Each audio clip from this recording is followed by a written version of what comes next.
Después de esa agradable introducción, yo también quiero conocer al speaker, Alex. Muy bien, miren, hay poco tiempo. Desafortunadamente son eventos muy cortos, pero mi objetivo el día de hoy es persuadirlos que más allá de la métrica, los valores que estamos alineados con el TEC de Monterrey en calidad más que cantidad, en presencia no solamente a nivel científico, sino a nivel tecnológico para un mejor México, aunque se oiga muy filosófico, es algo que nos tiene aquí presentes. Yo dediqué 21 años de mi carrera en el Cinvestav, Unidad Querétaro, y una de las driving forces para estar aquí, además de esto que acabo de expresar y que está muy bien alineado con una política institucional, es esta visión de emprendedurismo, esta visión de excelencia, y en una institución que tiene 80 años, ¿verdad? No tengo que convencer a nadie. Habiendo dicho eso, voy a intentar en poco tiempo abordarlos en 3 temas.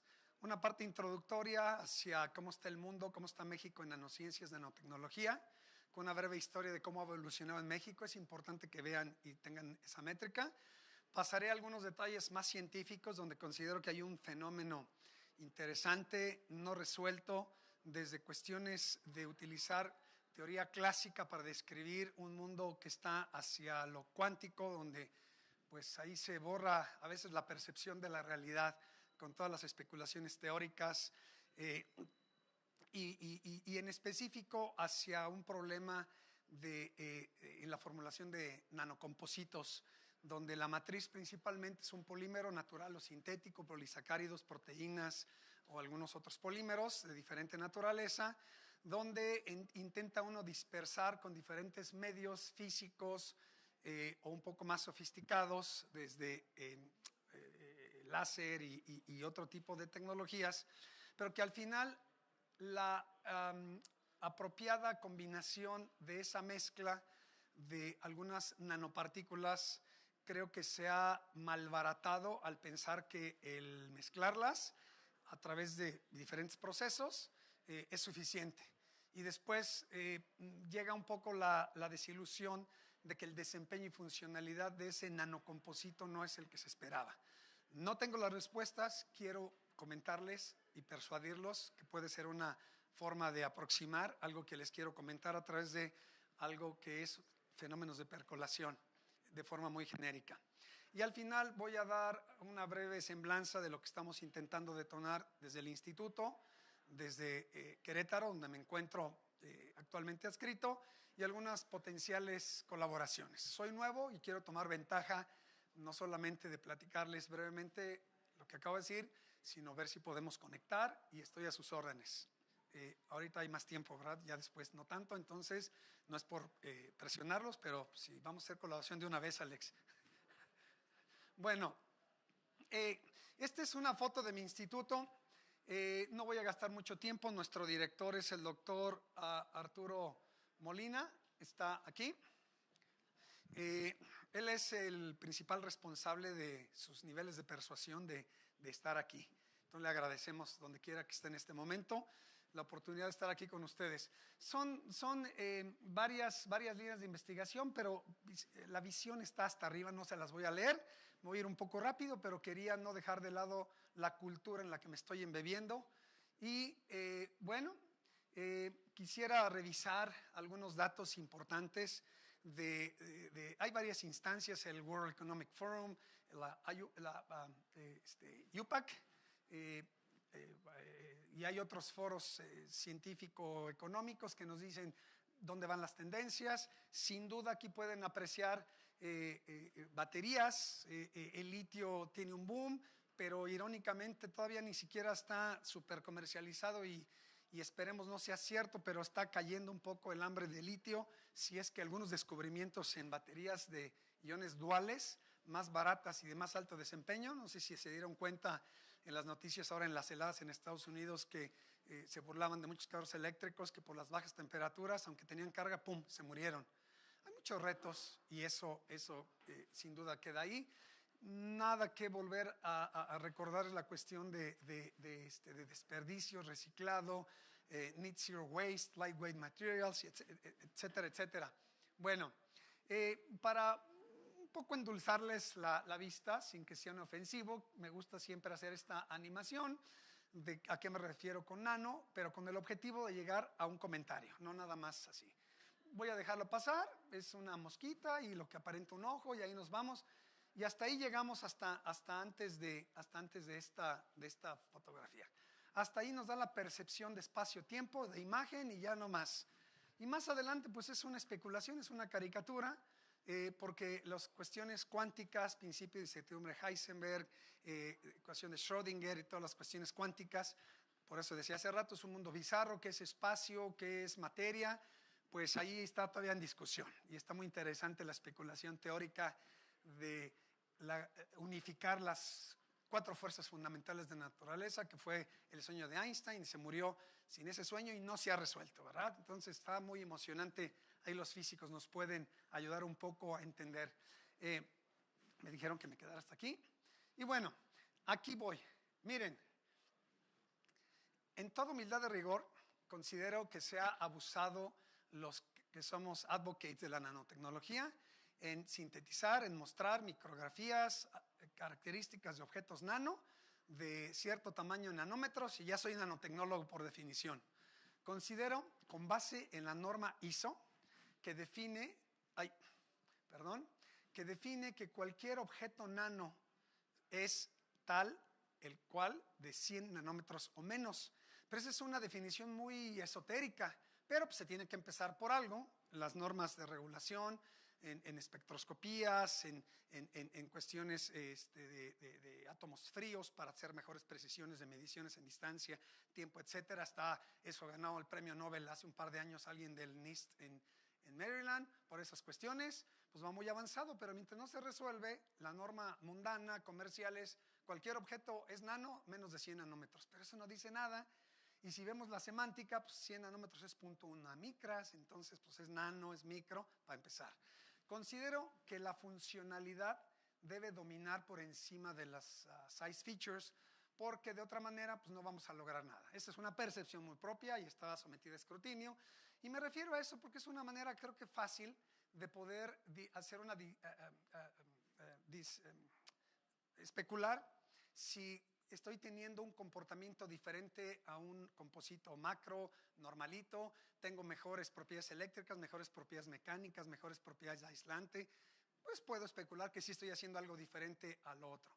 Pero ¿cuántos compositos nos ha tocado a los que hacemos en laboratorio, o decenas y miles de artículos, pues que quedan ahí entre, pues, sí, pero si es nano, no es nano, sí tiene mejor funcionalidad?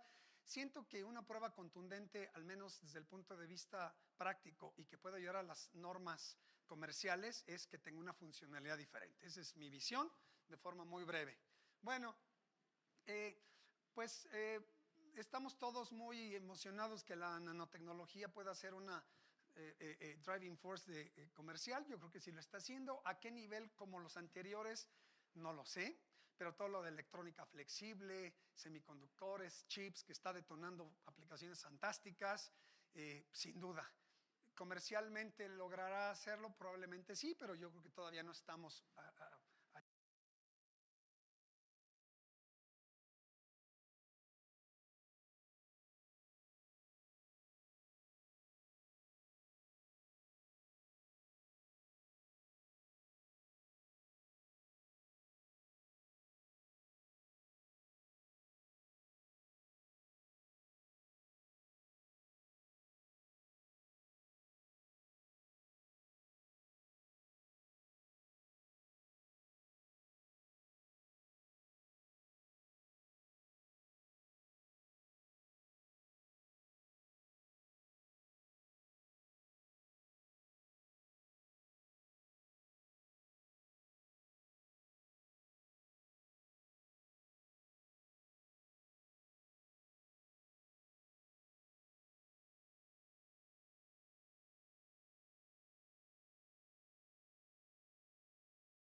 publicaciones científicas, pero eso no es lo más triste.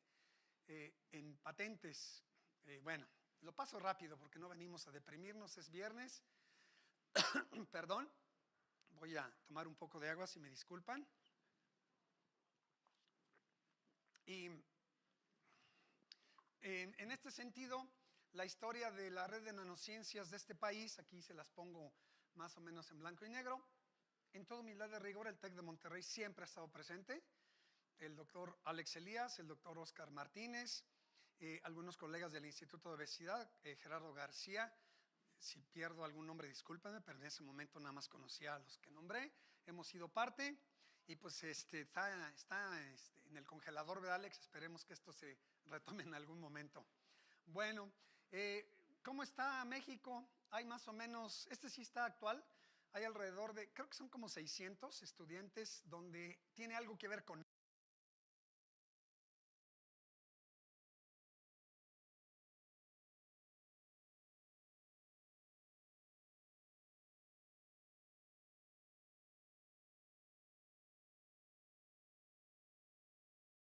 gurúes de marketing y de perspectiva tecnológica. Hay un músculo importante. Hay que reconocer que el CONACYT le dedicó una cantidad importante para detonar laboratorios nacionales, no con el nombre nano, pero sí con muchos aspectos nano. Ay, disculpen, perdón. Miren, Nuevo León es el estado con más miembros, al menos hasta el momento donde pues, tenía vida la red, y una buena parte son este hub que hay del TEC, de la Autónoma y centros de investigación.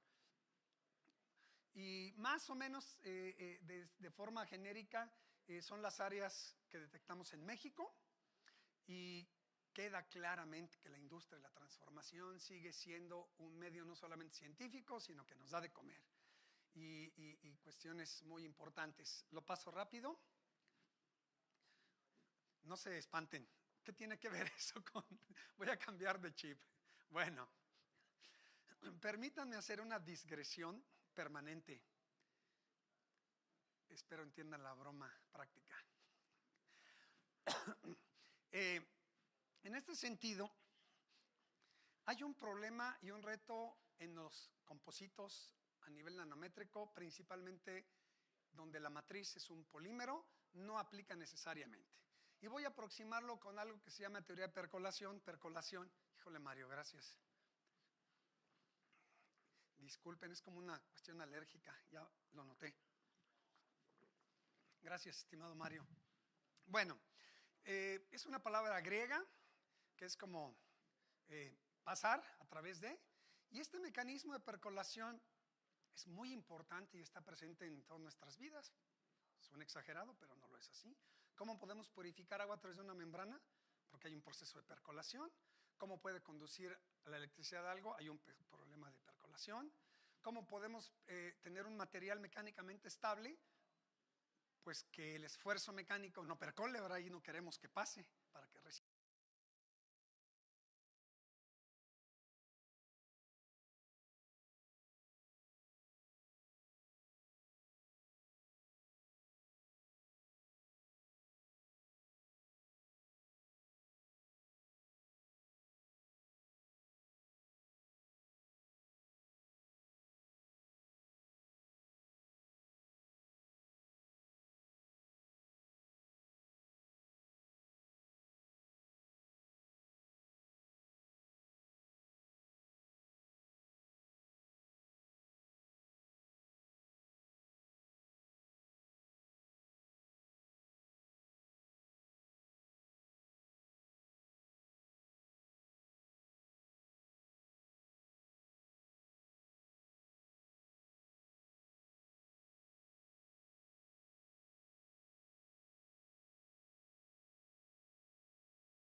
estadísticamente hablando, donde hay conectividad física, pensando todavía en espacio-volumen, aunque ahorita voy a discutir, empieza aquí esto a conducir y aquí empieza, pum, aumenta la conductividad. Se satura y si sigo aumentando la concentración por acá, yo vería que a lo mejor hasta cae porque ya la aglomeración domina y ya elimina todos los procesos de conducción. Es análogo en magnetismo, análogo en cuestiones eléctricas. Entonces, algo que nos llamó la atención desde hace años y que se convirtió realmente en un reto científico para nuestro grupo, es que descubrimos que la teoría clásica de percolación requiere que tenga más del 60% de la especie discreta conductora en una matriz que no conduce para que esto pueda existir. Y si ustedes revisan la literatura, los sistemas verdaderamente nanométricos, no nada más por tamaño, estructura, función, entorno electrónico, que estoy ahorita no considerando, pero creo que todos los estudiosos me entienden a qué me refiero. Resulta que, no sucede alrededor del 60%. Un orden de magnitud menos. Y alguien puede decir, no, pues ¿qué tiene?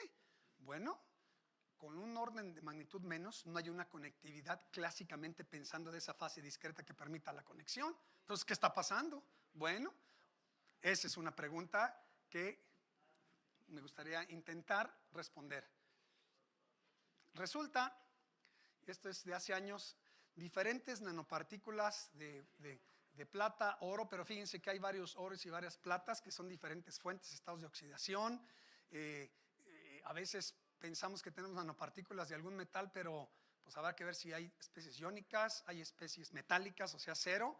Y ese balance, pues sí tiene un efecto muy fuerte en muchos desempeños, tanto para ingeniería de tejidos como electrónica flexible. Entonces resulta que encontramos que, miren la concentración de percolación. Aquí este punto donde empieza a aumentar, menos del 10%. Entonces, ¿qué está mal? Pareciera ingenuo, pero les garantizo que ha pasado desapercibido. ¿Por qué estos sistemas percolan en concentraciones mucho menores a las esperadas y donde la teoría clásica falla? Entonces, algo que se nos propuso con base en la literatura, porque esto no es nuevo, es pensar con argumentos clásicos cómo responder a una cuestión de naturaleza cuántica. Puede ser un mal procedimiento, no puede ser ad hoc, pero al menos es autoconsistente. Eso sí es importante decirlo, porque a veces hay que ser muy cuidadoso en los conceptos finos y aquí puede estar esto un poco hacia un lado, hacia otro, en reconciliar ambos mundos. Bueno, invocamos la existencia de un shell con una concentración efectiva diferente al medio continuo, obviamente a la nanopartícula, y es como una capa pues, esotérica, con una composición ahí rara, pero no está tan rara, si me permiten.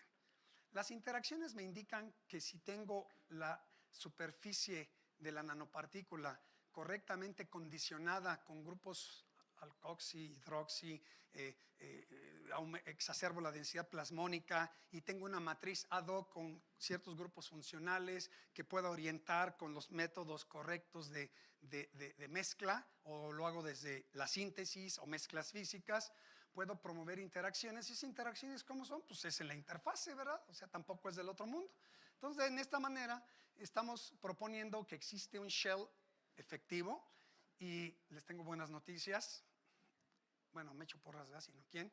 Ya lo pudimos medir y tener evidencia de que existe esa interfacial shell y es considerable y domina todo el game de los nanocompositos poliméricos ocurre en esa interfase. Si alguien tiene experiencia va a decir, híjole, estás gastando tiempo para explicar eso, pues pareciera que es obvio, ¿no? Pero la propuesta es esa. Entonces, aquí tenemos una interfacial shell efectiva y miren lo que sucede con algunos papers de nuestro grupo de investigación, ya no muy nuevos, pero que siguen siendo válidos. Tomamos un polímero que trabajamos mucho que se llama quitosano, que es un polisacárido, es una cadena lineal que no ocurre naturalmente en la naturaleza, pero se le considera natural porque con una pequeña síntesis, una pequeña modificación enzimática ácida o alcalina de un precursor que sí ocurre en la naturaleza, que se llama quitina, produzco quitosano. Los detalles de la molécula voy más adelante. Es un polímero lineal y esto aplica también para otros polímeros. Lo hicimos con PMMA, poliacrilonitrilo, acrílico, PMMA. Bueno, entonces miren lo que sucede. Aquí está la conductividad en función de la concentración, en este caso de nanotubos de carbono, pero no son nanotubos genéricos.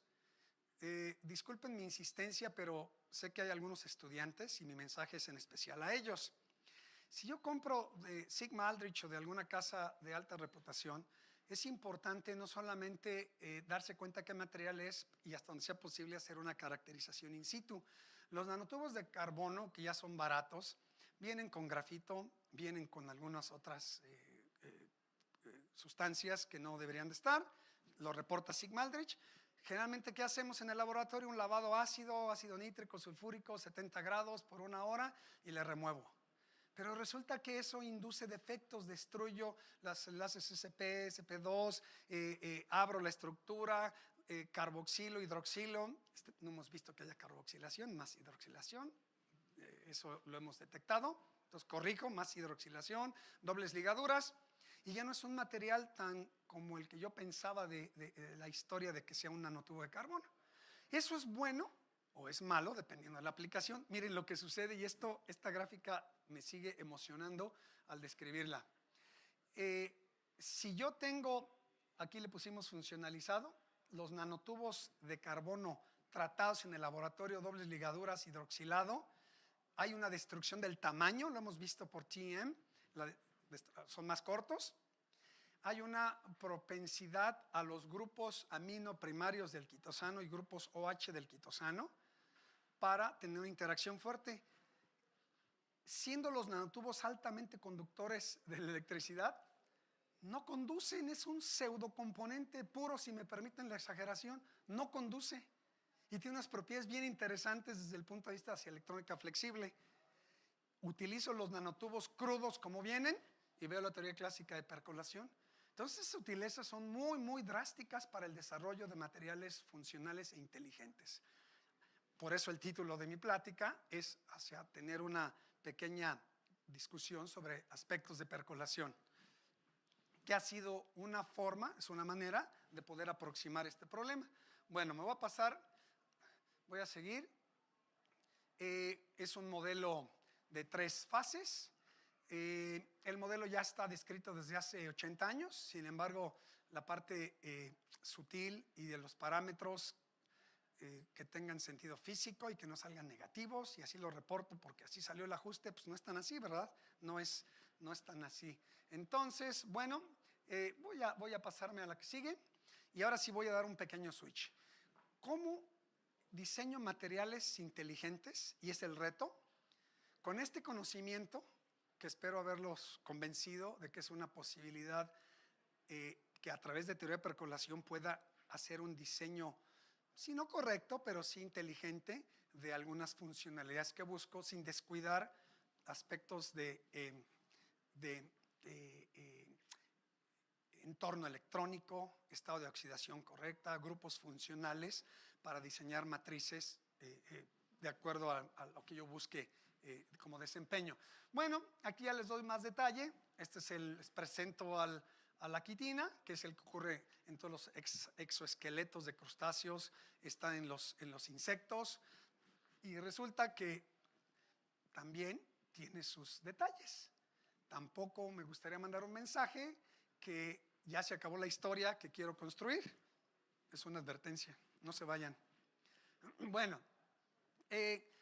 aquí está un grupo acetoamida, ya sea vía enzimática, vía ácida alcalina. Hay una decena de patentes desde hace más de 20 años cómo hacerlo.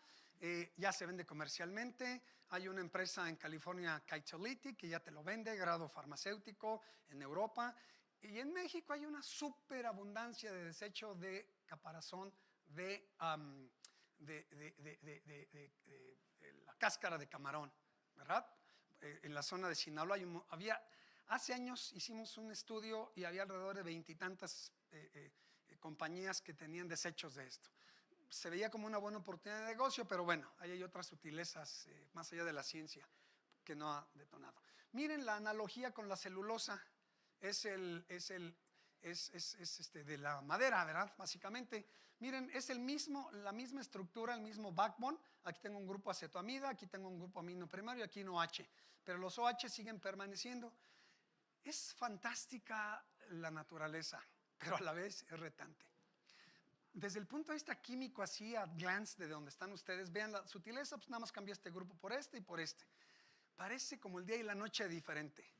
Este no es soluble en agua, no es soluble en medio acuoso ácido y solamente es soluble en algunos solventes hasta medio exóticos, hexafluoroisopropanol, que no es muy bueno, dimetilacetamida y cloruro de litio al 5% y cosas así, que no son muy amigables al ambiente.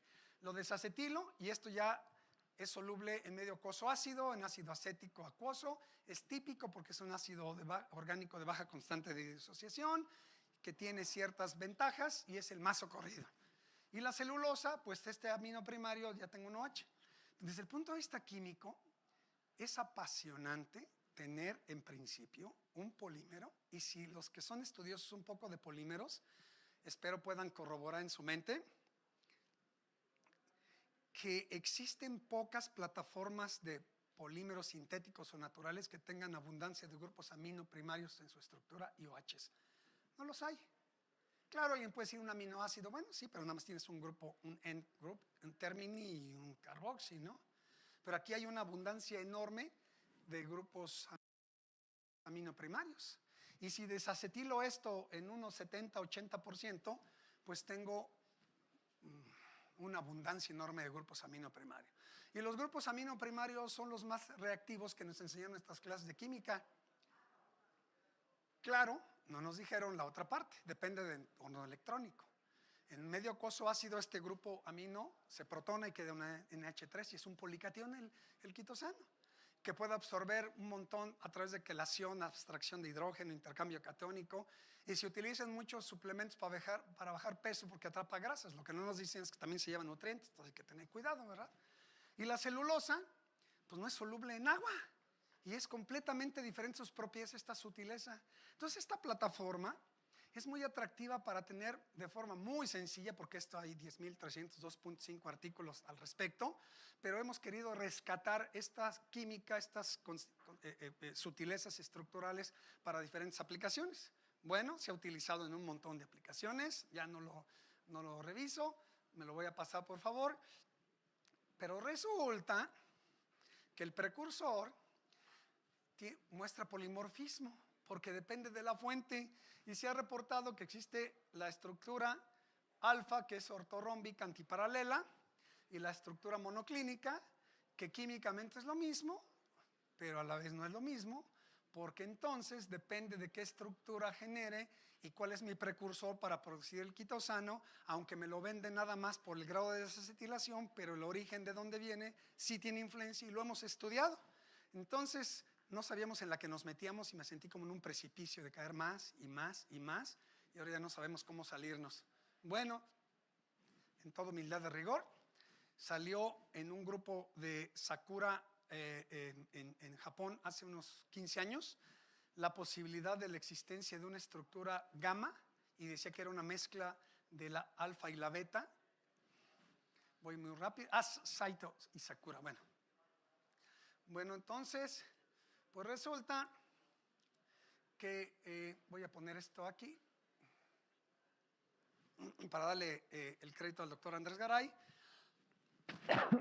Perdón. Híjole, qué mal, ¿verdad? Que se oye muy mal. Discúlpenme, hasta los desperté. Bueno, entonces, aquí están patrones de difracción de rayos X. Cuando ve uno el polimorfismo, ve uno diferentes picos de difracción de la estructura alfa, de la estructura beta, y la so-called gamma, pues tiene un patrón diferente. Ahorita se los muestro. Pero, ¿cuál es el origen? En función del grado de hidratación, se modifican los picos de difracción, porque algo que no nos dijeron en nuestras clases de la termodinámica, al menos a mí no, es que una cosa es que el material no sea soluble en algo, pero esa es la mitad de la foto. La otra mitad es la fase puede ser soluble en la que no era soluble. Pues sí, son materiales hidrofílicos e higroscópicos. Yo pongo madera en agua, no se disuelve, pero el agua sí se va. Porque es un problema de dos fases, ¿verdad? Que a veces perdemos de vista. No, es que pues es hidrofílico, pero no es soluble en agua. Bueno, sí, pero entonces tiene un montón de agua. Y estos polímeros naturales absorben un montón de agua aunque no logran disolverse. Y eso modifica toda la cuestión de su polimorfismo.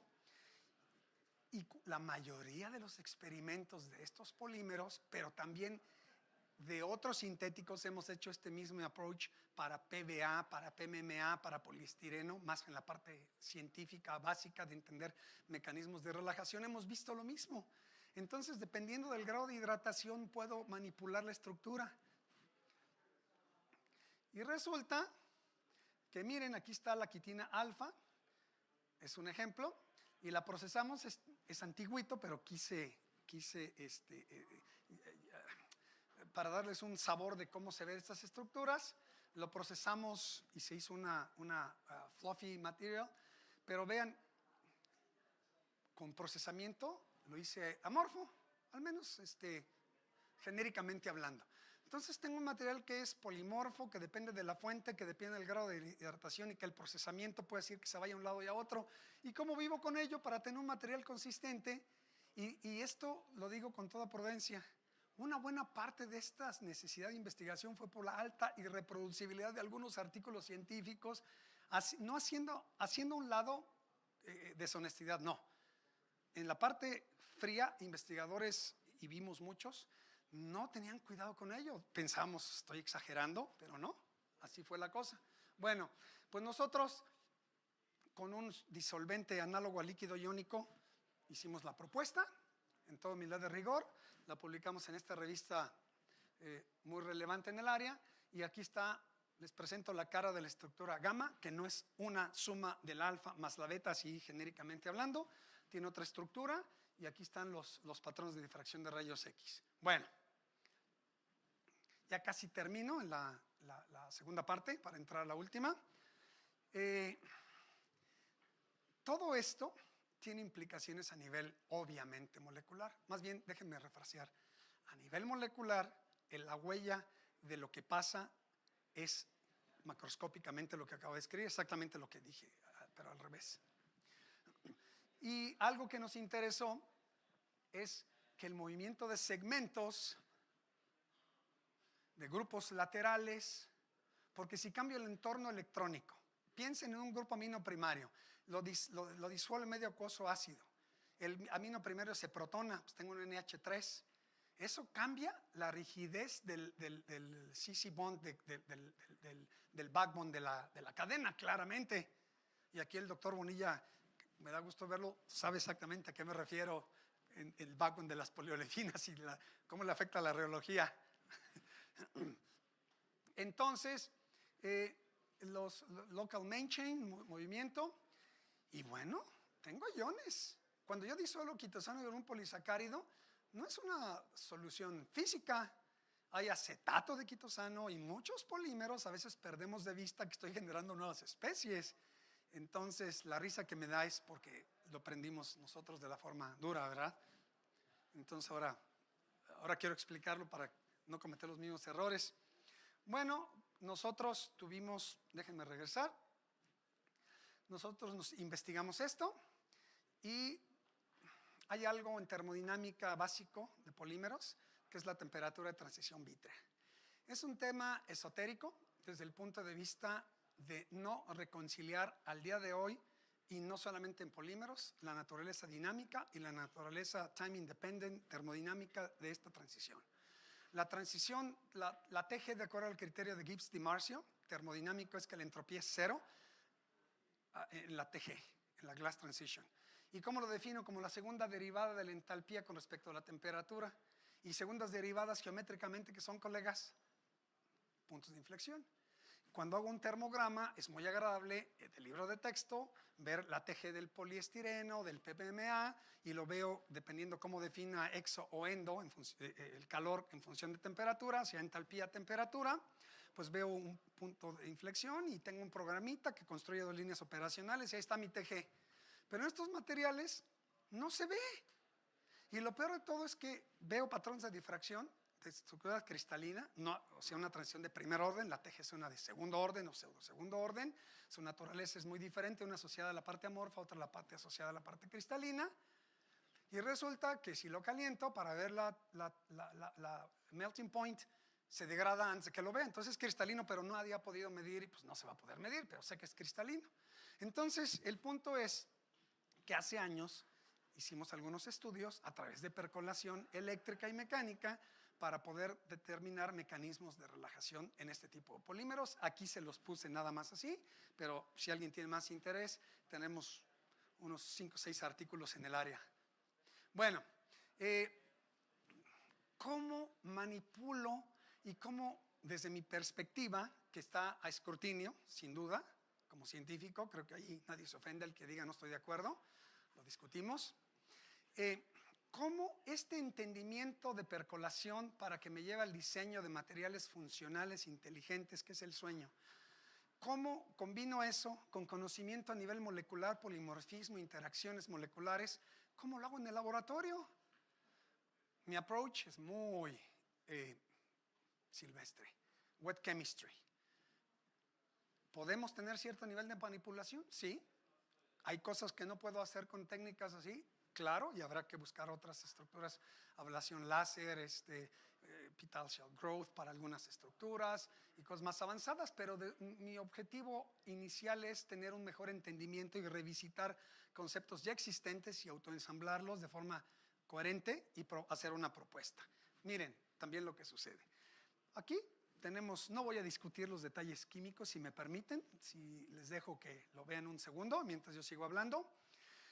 ¿Cómo manipulamos a nivel laboratorio la producción de nanopartículas?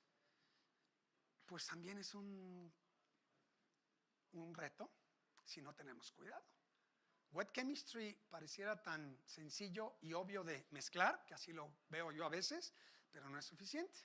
De tal manera que podemos, aquí les pongo un composito de quitosano está abierta las cajitas Petri, pero no pasa nada, y si lo ven, ahí si lo van pasando, son algunos ejemplos de estas películas. Ahí hay la más blanquita de las películas es quitosano puro. Si yo lo cojo y lo hago así, se quiebra porque tiene muy malas propiedades mecánicas. Pero he visto compositos que si tienen algunas nanopartículas de óxidos metálicos, nanopartículas metálicas, no metales, si no tengo cuidado de la manipulación de las interacciones moleculares y este interplay de polimorfismo y de una apropiada surface chemistry que condicione apropiadamente las interacciones, y que hay que medirlas y evaluarlas a través de FTIR, XPS, para asegurarnos que tengo interacciones e invocar la existencia de ese interfacial shell, que es toda la hipótesis de nuestra investigación, y hay una evidencia contundente, y creo que ha tenido un buen auge esta propuesta sencilla de reconciliar con herramientas clásicas el mundo cuántico, con base en la evidencia que les doy, no porque lo diga, si me permiten el término.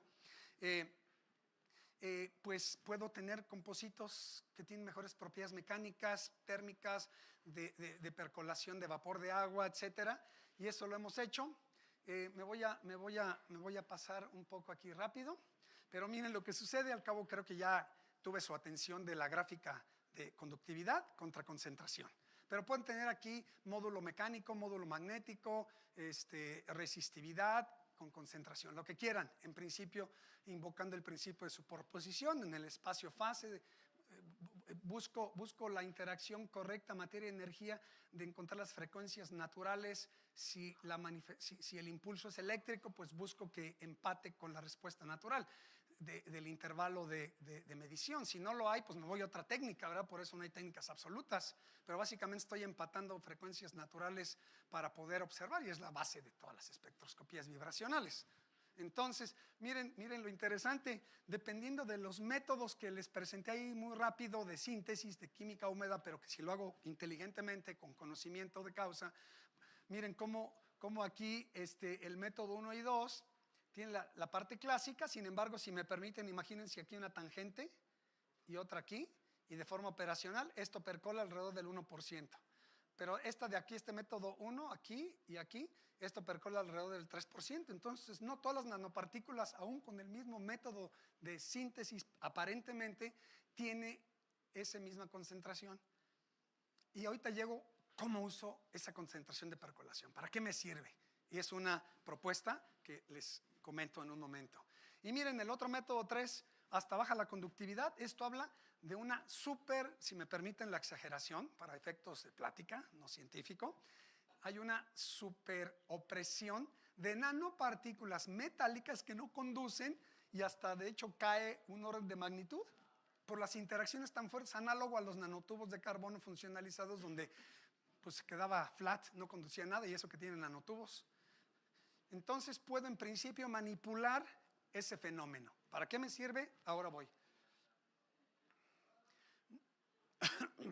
Otro punto importante, sobre todo en los que estamos a ingeniería de tejidos y materiales bactericidas, genero diferente concentración de plata iónica.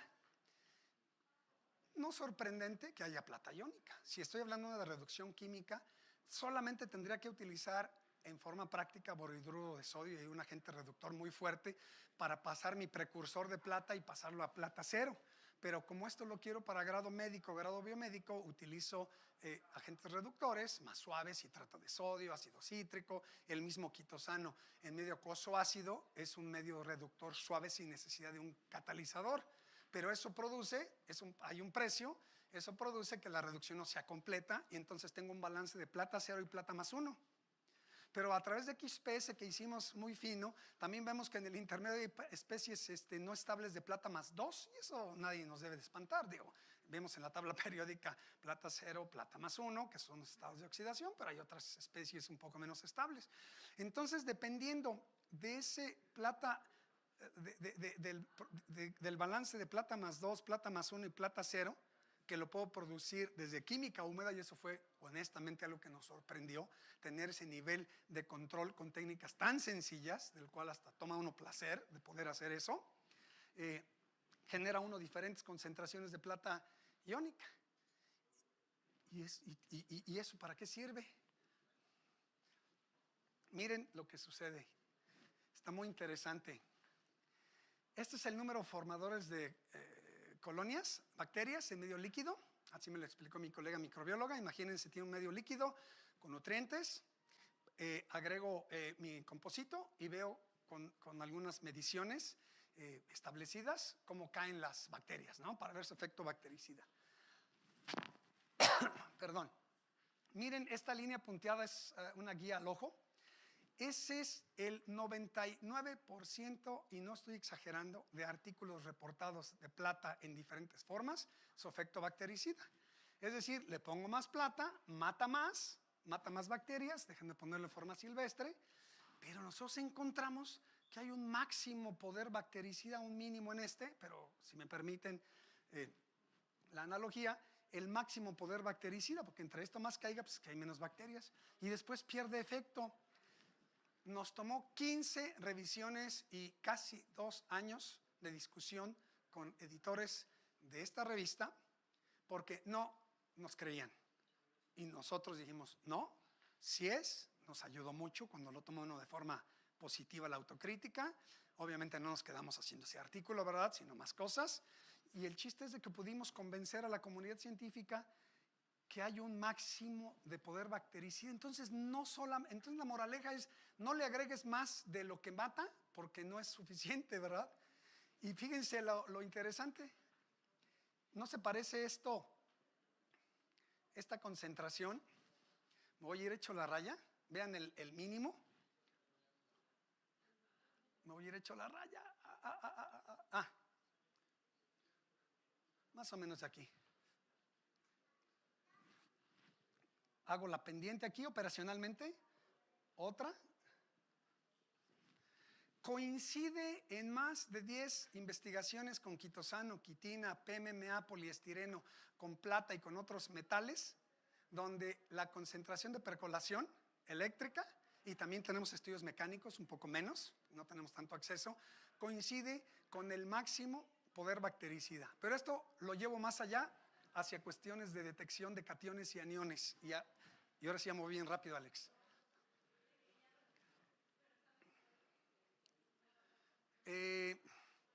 Voy a hacer una pequeña pausa.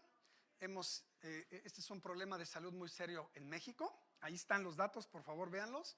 Son fotos de niños reales, no de internet, en el Instituto Nacional de Rehabilitación. Aquí hicimos una síntesis de un polímero más complejo, de quitosano. Aquí vemos la viabilidad de algunas células, donde se ve más brillosito es que hay viabilidad, con nanopartículas de hidroxiapatita.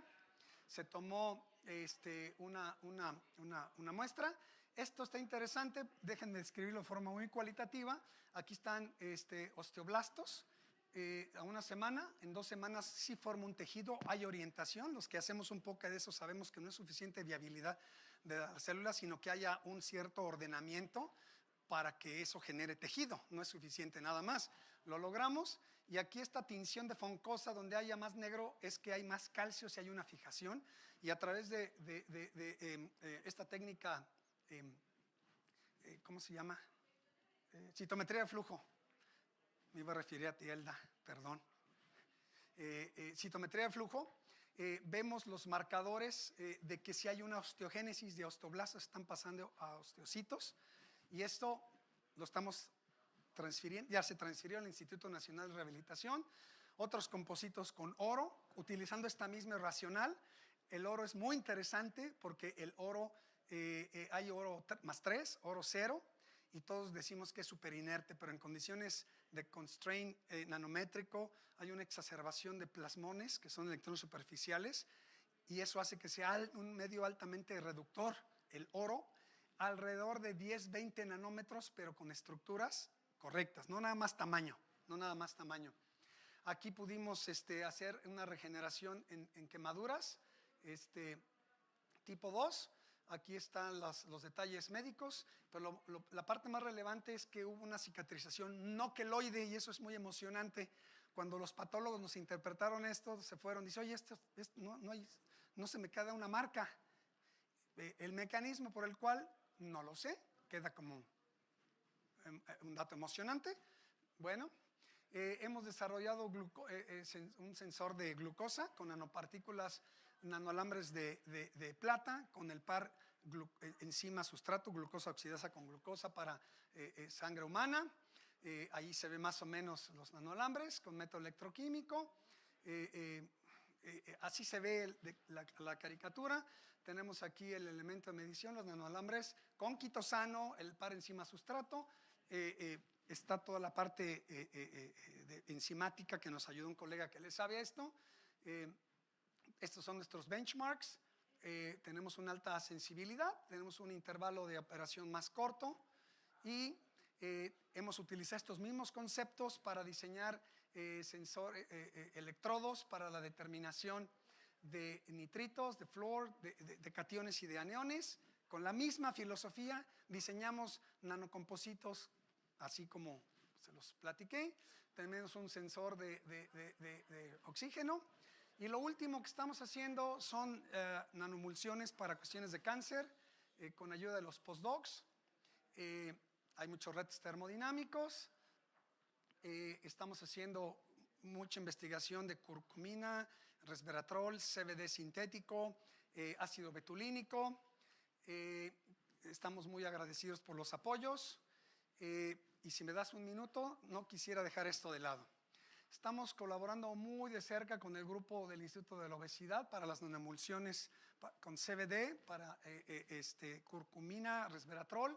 En Querétaro con CECI, con ESME, estamos trabajando en química superficial, compositos. En bioingeniería con Sujay Poli y Ashutosh Sharma en las cuestiones de cáncer, y la postdoc Padma.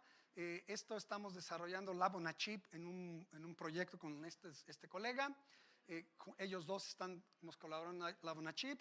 Mi antigua casa, pues, es difícil despegarse. Seguimos tomando ventaja de infraestructura que nos permite la directora muy amablemente. Tenemos financiamiento de estas entidades, el doctor Hugo García, la doctora Dora, en cuestiones de compositos para lightweight materials. Mucho de la ingeniería de tejidos lo hacemos en la Ciudad de México, y es un gusto, pues, agradecer al TEC de Monterrey un Challenge Modalidad 3 que nos otorgaron. El líder es el doctor José Navarro en Guadalajara, junto con Santiago Kreiselberg, y estamos abriendo una startup que se llama Sclepi, y ha sido un sueño estar aquí para poder hacer esto. Y estas se las dejo. Pues ahí sí nos ayudan a promocionar qué oportunidades tenemos de contacto para empresas, desarrollos, transferencias. Más o menos es un estimado con base en el cuestionario de los TRL, para darles un assessment de cómo estamos, algunas cosas que podemos ofrecer a la industria. Bueno, esto sí me llena de orgullo. Toda la gente que ha pasado por nuestro grupo, los postdocs actuales desde el TEC de Monterrey, Padma, la doctora va a estar la próxima semana, Diego, y todavía pues tenemos herencia de 2 postdocs que me estaba saliendo yo del Sinvestav, y con así nos da 2 becas que por años nunca nos dio. Entonces, bueno, seguimos aquí y muchas gracias. Pues, discúlpenlo. Pues muchísimas gracias. Un aplauso fuerte al doctor Gabriel Luna por su presentación. Doctor Gabriel, muchísimas gracias. Para el público que nos está siguiendo y también para todos, les va a aparecer en su pantalla un QR en donde ustedes pueden acceder y ahí mandar sus preguntas. Vamos a continuación aquí a la fase de preguntas y respuestas por parte del doctor Gabriel Luna. Muy interesante realmente, doctor, muy impresionante todo lo que hemos visto el día de hoy.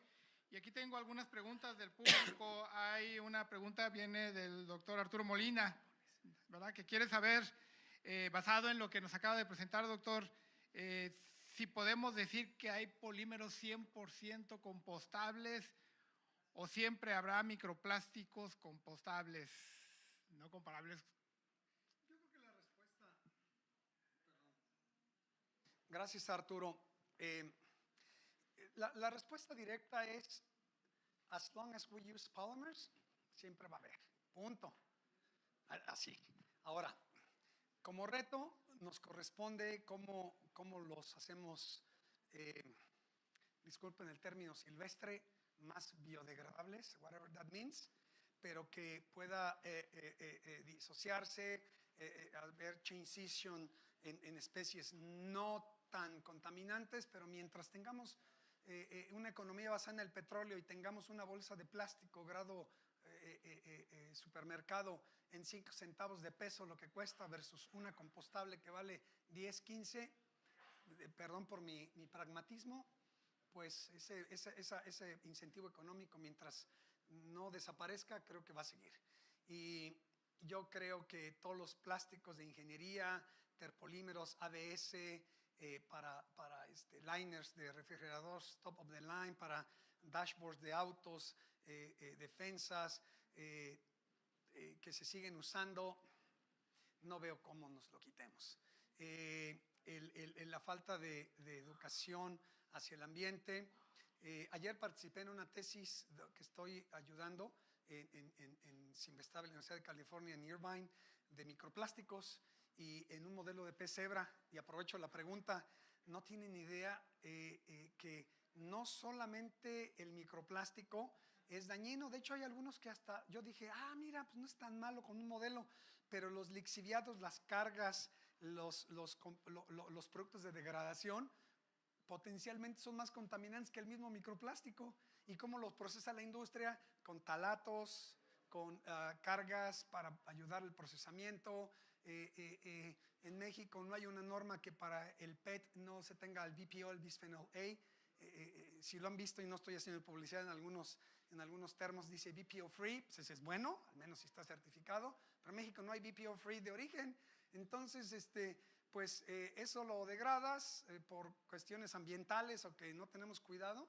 Entonces veo complicado, mientras siga esta economía así, que sea 100% compostable. Ahora, El reto es hacerlo y pues para eso estamos, ¿no? Y tú estás haciendo eso y colegas del instituto.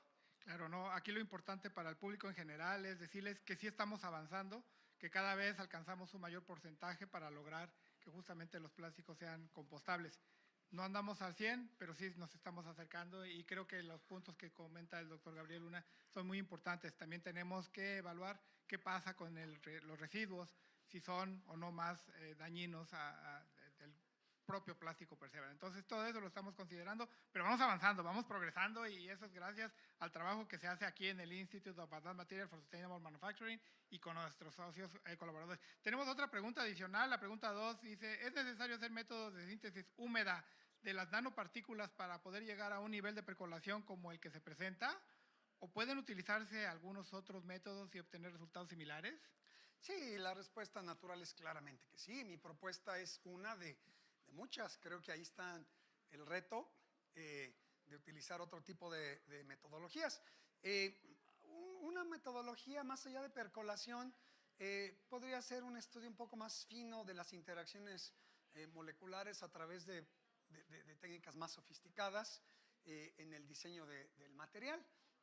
Yo creo que si tú puedes seguir las interacciones sin tener que invocar percolación, pues lo puedes hacer. O sea, vas siguiendo dónde es mejor, qué cambios indujiste en las estructuras, ves el desempeño, estuvo mejor, listo.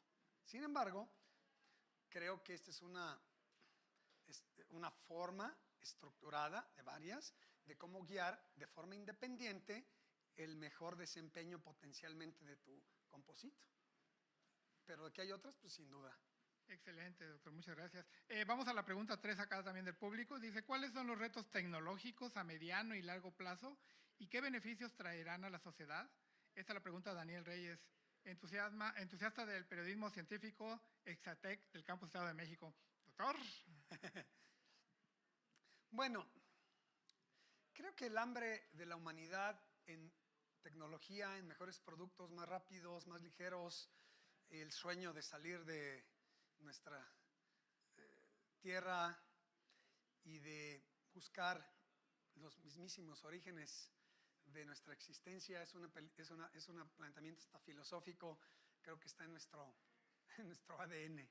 Creo que los que estamos aquí en investigación nos mueve eso, sin duda, claro. Nos pagan, queremos proyectos con la industria, queremos la métrica, ¿no? Que tenemos que tener más dinero, pero finalmente es esa hambre de entender más. Creo que es algo inherente al humano. Sin embargo, desde la parte más aterrizada, las grandes revoluciones industriales, por eso me permití poner la introducción, son grandes oportunidades para las naciones. Y ahí vemos los grandes jugadores y los grandes reinos que siguen por más de 100 años de haber lucrado el haber generado una revolución industrial. Ojalá México generemos o seamos parte, como decía el doctor Memo Torre la semana pasada en la reunión de los Faculty of Excellence, cuando nos dirigió unas palabras, nos explicó él, por ser médico, la historia del Cluster Medical, el Texas Cluster en Houston, de cómo creció y atienden creo que no sé cuántos millones de pacientes y no sé cuánta es ganancia, que es más grande que la de muchos países esa zona. Y dijo, bueno, aspiramos a eso, pues sí, lo vamos a lograr en corto plazo, probablemente no, por muchos entornos geopolíticos y culturales, pero aspiramos. Y si logramos algo, aunque sea de menor escala, con esa filosofía, creo que me uno, parafraseando al doctor Torre, de que podríamos lograr eso. Pero soy un creyente que a través de la ciencia seria, la tecnología, no se nos olvide, muchachos que están escuchándome, las clases de termodinámica, de matemáticas, son válidas. No es suficiente tomar y hacer mediciones muy silvestres. Yo les digo a mis estudiantes, sí es química húmeda, pero entiende los patrones de flujo como ingenieros. A veces tenemos un matraz y agítale. Y diría uno, ay, no le eches tanta ciencia. Bueno, le pongo baffles deflectores, utilizo ultrasonido, utilizo agitación mecánica, magnética. Pues por eso hay hasta equipos especiales, ¿no? Orbitales para no destruir las células en los biólogos. Entonces esos detalles no se nos olvide, porque eso va contribuyendo poco a poco a la construcción de mejores estrategias que nos permita llegar, ojalá, a cosas más sofisticadas. Pero pero si nos quedamos en un poquito más ahí de ciencia por ciencia, pues creo que no va. Esa es mi opinión. Oh, excelente, doctor, excelente. Y decirles al público en general que el Tecnológico de Monterrey realmente hay un compromiso por generar valor a partir de la ciencia fundamental. Y de hecho ya tenemos varios casos de éxito que hemos logrado en el Tecnológico de Monterrey y eso es lo que propiciamos, ¿verdad? Que la sociedad pueda tener mejores oportunidades a partir del uso de la tecnología. Les adelanto, aquí en el Tecnológico, en el Institute of Advanced Materials for Sustainable Manufacturing, tenemos una iniciativa muy interesante, muy padre, que se llama Net Zero Plastics to Nature. Y básicamente estamos trabajando fuertemente en buscar y propiciar soluciones y estamos colaborando con socios internacionales buscando de manera conjunta lograr las soluciones que la sociedad demanda. Y bueno, eso también es para agregar un poquito a la respuesta que acaba de dar el doctor Gabriel Luna. Tenemos aquí otra pregunta, doctor. Usted, pues aquí ha sido muy popular con toda la gente, y más todavía nos falta acá el público presente, ¿verdad? La pregunta que tengo aquí a continuación dice, ¿el efecto antibacterial con partículas de plata que se mostró está directamente relacionado con percolación? ¿Se puede dar con otras partículas conductoras como nanotubos de carbono? Muy buena pregunta. Son mediciones independientes, que quede claro. Algo que no toqué, pero gracias por la pregunta, es que en el punto de percolación suceden varios fenómenos. Hay una exacerbación plasmónica en los materiales que mostramos. Hay una correlación cuando se diseña bien la interacción con la matriz de tener ese interfacial shell. Ahí creemos que es donde hay un lock-in de ese interfacial shell. Si logras eso en esa concentración, entonces tienes abundancia de liberación de iones y esa facilidad para que a través de mecanismos que no están muy bien entendidos, que si es a través de los canales iónicos de las bacterias, que si cambia la ruta metabólica, hay varias hipótesis. Yo soy un poco creyente por la influencia de algunos colegas médicos, no por mi conocimiento, que tenga que ser a través de la ruta de canales iónicos en algunas bacterias. Si alguien tuvo el cuidado, las bacterias gram positivo y gram negativo tienen diferentes respuestas, precisamente porque hay ese cambio de esos mecanismos, pero como guía de que se exacerban muchos fenómenos en la percolación y que eso sirva de base para el desempeño, sí. No he explorado otro tipo de materiales para decir, ¿sabes qué? Pues no sirve de nada, ¿no? Pero creemos que si tenemos facilidad de la movilidad iónica, protónica, no es lo mismo iones que protones, no quiero caer en más detalles, si alguien lo gusta lo podemos platicar. Publicamos hace poco un artículo en una revista muy buena que hay conducción protónica en quitosano, no iónica, protónica. Eso no es fácil detectarlo, pero hay una serie de elementos que en el preconditional threshold concentration ocurren y potencialmente están disponibles. ¿Cómo los uso? Pues ya cada quien tendrá que buscarle. En principio aquí sí nos ha funcionado, pero no me atrevo a generalizarlo.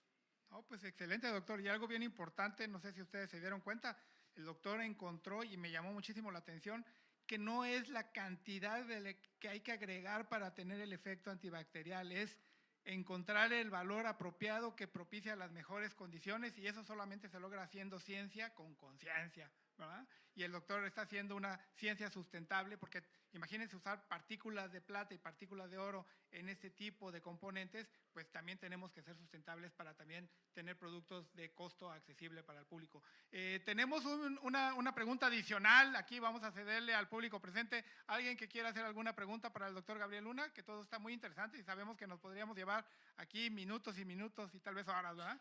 ¿Alguien que quiera preguntar al respecto antes de retirarnos? Pues yo sí tengo una, doctor, si el público acá ahorita no. Yo sí tengo una pregunta. Interfacial layer. Doctor, ¿está conectado eso con fenómenos de otra naturaleza que a veces no contemplamos? Es un proceso multiescala por lo que estoy visualizando. Sí. ¿Pudiera usted elaborarnos si hay alguna modelación fractal en ese contexto? Son fenómenos fractales los que se ven, ¿verdad? Platíquenos un poquito, doctor, y con eso terminamos, ¿verdad? Alex, muy buena pregunta. Y no es un cumplido porque somos colegas y amigos. Claro que sí, Alex. Es un fractal. y nos gustaría alguien que tenga el conocimiento de abordarlo, porque consideramos que fenomenológicamente toda la acción ocurre con la creación de ese interfacial shell, interfacial layer. Si no existe eso, y lo hemos visto con otros polímeros, por ejemplo, poliestireno, tienen un backbone de puros metilenos y grupos pendientes fenilos, ¿no? Es amorfo, bueno, hay versiones no amorfas, pero el poliestireno clásico es amorfo, su temperatura de transición vitrea 101 grados, depende del peso molecular, transición de segundo orden y no hay nada. Ustedes le cargan con algunas nanopartículas, no les sirve de nada. ¿Por qué? Porque no hay esa creación del interfacial shell. Nuestra hipótesis es, tenemos que propiciarla. Y por definición es multiescala. En algunos sistemas tenemos evidencia indirecta que puede ser entre 5 y 10 nanómetros. Son grandotas. Si pensamos en Armstrongs, 5 nanómetros es un montón, ¿no? Entonces son interfacial shells grandototas. Termodinámicamente la creación de superficie es anti-equilibrio, ¿sí? Y esa creación de energía a través de propiedades superficiales genera retos termodinámicos, pero también fractales, Alex. Yo sé por qué me lo preguntas. Una vez vi una plática tuya al respecto. Sería muy interesante darle un tiro, Alex, porque es algo que no hemos explorado, Alex. Creo que me fui a la parte termodinámica para encubrir mi ignorancia, pero creo que ya me callo porque tú eres el que podrías opinar más sobre esto. No, pues muy interesante, muchas gracias. Digo, estamos entrando a un mundo extraordinario. La parte cuántica seguramente vamos a tenerla que considerar y bueno, pues nomás también decirles que el Tecnológico de Monterrey se está moviendo hacia la parte de quantum materials, quantum computing. Cosas extraordinarias están pasando aquí y pues yo quisiera agradecerle al doctor Gabriel Luna por esta extraordinaria plática muy motivante que nos permite entender qué es lo que está pasando con el mundo de los polímeros y sobre todo de los materiales inteligentes, exactamente qué significa un material inteligente. Muchísimas gracias, un aplauso para el doctor Gabriel Luna y gracias al público que nos siguió. Muy amable, doctor. Gracias a todos.